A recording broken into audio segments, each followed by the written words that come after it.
Hey all, Kate here from the Remote Minecarts. Welcome back to another review, and today I'm reviewing the episode 1 slash pilot episode of Glitch Productions' Knights of Guinevere.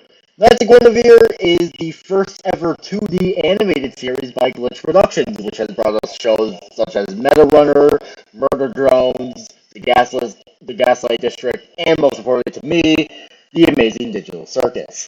So yeah, I remember when the teasers were originally coming out, and like I was quite interested because one, this series is basically, well, like I mentioned, it's basically Glitch Productions' first ever 2D animated series, and two, from everything that we knew at the time, it would be poking fun at Disney, which I know poking fun at Disney and how they are isn't really a new concept, but hey, I really like it when people do that, especially since the person who is making the series is someone who actually used to work for Disney. Which, yeah, I might as well mention it. If you think the art style looks familiar, that's because this show is made by Dana Terrence, who is the creator of Disney's Owl House. If you don't know the whole situation with that, basically Disney kind of screwed her over, and now she came to Glitch Productions to make Knights of Guinevere, which I want to quickly note, it's not completely like, oh, ha ha ha, look, Disney sucks, we are better. Sure, there's a decent amount of that in the show, but that's not like the show's entire identity. But yeah, anyways, yeah, so when each episode comes out, I'll be doing a reaction and a review of the episodes. Now, if you're wondering why I'm not doing like a single review for each episode of The Amazing Digital Circus, well, that's mostly because the series is like 3 episodes away from being over. So, yeah, but hey, don't worry, I will be doing a full series review when I get to it. Damn, she's weird how the Amazing Digital Service being close to being over. Anyways, so yeah, obviously the pros, the cons, and the mids. First off is Gwen, who is the princess character that this series is based upon. Honestly, I really do like her design. Like I like the blue hair mixed with the purple and stuff. I love the anime style hair that she has. I'm not trying to say that as an insult, but like I really do like hair like that. Like, sure, it looks sure if you show this character design to a regular person, they're going to be like, okay, that's a bit weird. But that's what I like about it. I really like, again, I really do like the blues and the purples. I also like the gray skin. It's like, because note that Gwen is a synth. I'll just have the word on the screen so I don't have to, so this video isn't half me trying to pronounce the word sense. Ah, shit. Anyways, so yeah, the interesting thing about Gwen is, well, okay, to say the easier version of it, she is a robot, and basically there's multiple of her around the park, and how she works is when one of them talks to you, the others will remember you because it's stored in the database, which is pretty cool, but also kind of friggin' terrifying if you really think about it more. But yeah, also, one problem I have. So the image that was like showing like the cast of the series, which I will mention later for a certain person, they have her name listed as Gwen, spelled as Gwen, even if in the series, in the name for the series, it's listed as Guin. So I, I I don't know why the name is different. Maybe there was a mistype. I don't know. Next up is the character Frankie.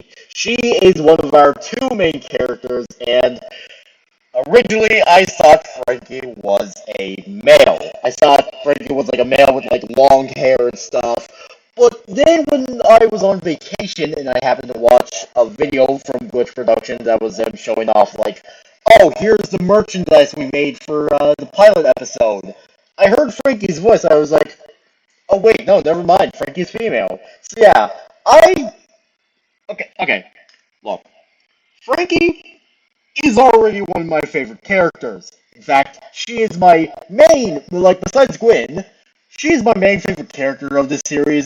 Like, Like she's interested in the technology. She's insane. She has imaginary friends that are also insane. She's literally me. I love her. I absolutely love her. I can't wait to see more of her. And I also love how like she fangirls over Gwen. Like me. But yeah, but yeah. I quite like Frankie. I can't wait to see. I also really like her friendship with our other main character Andy, which I'll talk about her later. But yeah, those are it for the characters for the pro part. Now, rest of the pros, the animation. Obviously, this is coming from someone who made the Owl House, Dan Terrence, which I want to clarify, no, I've not seen the Owl House. Personally, I don't have a huge interest in it, but like, from the clips I've seen, it does have some good animation, and I understand why people like it. So yeah, obviously, the animation is fantastic. And next up, the music. I quite like the music itself, especially the more atmospheric music. So yeah, sorry if it sounds like I'm skipping past this, or skipping past certain things. I'm sorry, but yeah. And now finally, the world itself. Like I mentioned earlier, Knights of Guinevere is poking fun at Disney, and in this world that Knights of Guinevere takes place in, it's essentially a world that is owned by a version of Disney if Disney was given unchecked power.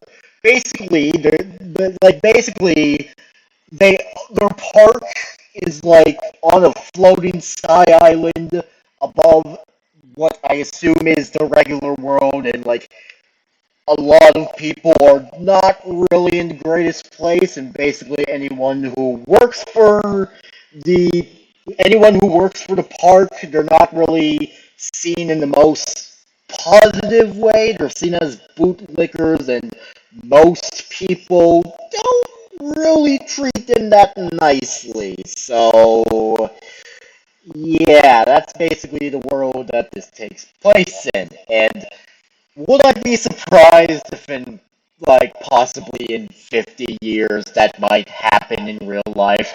Probably not. It would probably take a lot longer, but, yeah, honestly, I do like the world, especially since, again, as someone who is also aware and cynical about Disney. Yeah, I too like to poke fun at them and how, they may be a part of a lot of people's childhoods. They're not really, they're not really the greatest, especially their business practices. But yeah, those are the pros, and now I need to get to my one con. Now, if you know about the situation, you would know that there was a bit of controversy going on, specifically with one of the actors. And that is the actor for the character Olive Park, who is the plus-sized, Disney-looking guy you've seen. His voice actor, Cho, okay, so basically what happened is people discovered some old tweets where the actor said that people should stick to the characters they can act. Like, for example, like, basically he was basically saying that like a Caucasian man shouldn't be voice acting an African American man, something like that. Now, here's the thing. If a Caucasian man wants to voice act someone who's a different race, personally, I don't care. And also, here's the thing. The character, Olive Park, he's Caucasian, while the actor, Sung-won Cho, which, if I mispronounced that, I'm sorry, he's not Caucasian. He's Asian. So, that old tweet basically, goes against playing him playing someone who isn't also his race, and this caused controversy and stuff, and yeah, like the actor left Twitter and moved to Blue Sky, and then you have people like, oh look, the Blue Skyans they're defending him and stuff like that. Which, again, I'm not going to completely get into it, but No, we're not. Sure, there are people there defending him, but as a Blue Sky user, yeah, no, I'm not defending this man. But yeah. So ever since this controversy, it's made me think: are we going to see Olive Park again?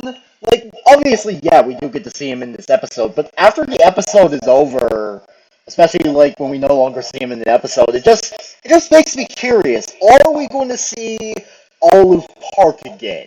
But there's a chance we might, and I'll get to it when I get to a certain character in my mids. Which, speaking of mids, yeah, there's really only three characters in mids. First off is Andy. She is the other main character who lives with and is friends with Frankie. Honestly, I don't really have a lot to say about her. Like, she worked for the park before getting fired somewhat near the end of the episode. Honestly, I don't really have a lot to say about Andy, but hey, maybe I will in the next episode, because again, this is a pilot episode. Next up is Olivia Park. We get to see her as a young girl and a old woman.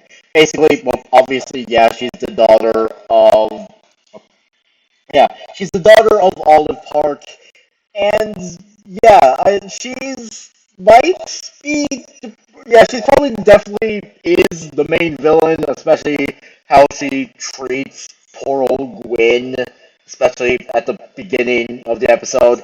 And honestly, like, she's basic to me. She feels a bit generic. Like her younger self is basically like a generic, semi-quiet evil girl who is somewhat emotionless. And then like her old self, like she's all bedridden, and she's like, "I need my Gwen back. I can fix her," and stuff like that. But yeah, and again, keep in mind this is the pilot, so my thoughts will obviously change throughout that as the episodes come out.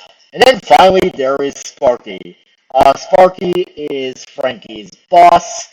Frankie basically has like two jobs. She works at like a merch factory for the park, and also as like someone who like collects scrap from the ocean and like gets it recycled into like material that can be used for the merch factory. Yeah, Sparky is her boss. He's missing one eye. And then yeah, honestly, again, I don't really have a whole lot to say for him. So yeah. Yeah, that is everything for the pilot, or my thoughts on the pilot for Knights of Guinevere.